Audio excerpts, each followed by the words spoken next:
ప్రాథమిక పాఠశాలల్లో 1 మరియు 2వ తరగతి బోధిస్తున్న ఉపాధ్యాయులకు నమస్కారం. పిల్లలకు ఒత్తులను పరిచయం చేయడానికి ఇప్పుడు మనం ఒక టిఎల్ఎంని తయారు చేసుకుందాం.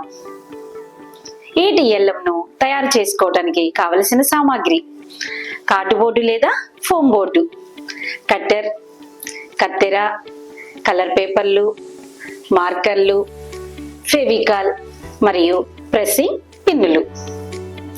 ఇప్పుడు టిఎల్ఎం తయారీ విధానాన్ని చూద్దాం. ముందుగా కార్డ్బోర్డు లేదా ఫోమ్ బోర్డుపై 20 సెంటీమీటర్ల వ్యాసార్థంతో ఒక వృత్తాన్ని, అలాగే 15 సెంటీమీటర్ల వ్యాసార్థంతో రెండో వృత్తాన్ని గీసి కట్టర్ సహాయంతో కత్తిరించాలి. 2 వృత్తాలకు వేరువేరు రంగు పేపర్లను అతికించాలి. ఒక వృత్తంపై 8 సమాన భాగాలుగా గీసి వాటిపై హల్లులను రాయాలి. రెండో వృత్తంపై కూడా 8 సమాన భాగాలుగా గీసి వాటి మీద హల్లుల యొక్క ఒత్తులను రాయాలి. 2 వృత్తాల కేంద్ర బిందువు దగ్గర ప్రెస్సింగ్ పిన్ను పెట్టాలి.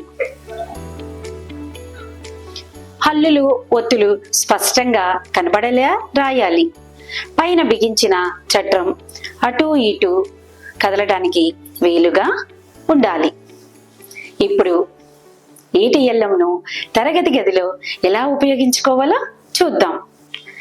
ఈ చట్రాన్ని పిల్లలకు చూపించి పెద్ద వృత్తంపై ఉన్న హల్లులను బిగ్గరగా చదివించాలి. ఇప్పుడు ఒత్తుల చట్రాన్ని తిప్పుతూ ద్విత్వాక్షరాలు వచ్చేలాగా అమర్చి పలికించాలి. ఉదాహరణకు గా కింద గా ఒత్తు గా, జా కింద జా ఒత్తు జా అని పలికించాలి. తరగతిలోని పిల్లలను ఒక్కొక్కరిగా పిలిచి ఒక హల్లుని వారికి చెప్పి చట్రాన్ని తిప్పి ఆ హల్లు యొక్క ఒత్తు హల్లు కిందికి వచ్చేలా చేసి ఆ ద్విత్వాక్షరాన్ని బిగ్గరగా చదవమని చెప్పాలి. ఈ చట్రాన్ని ఉపయోగించి ద్విత్వాక్షరాలను పిల్లలకు పరిచయం చేయవచ్చు.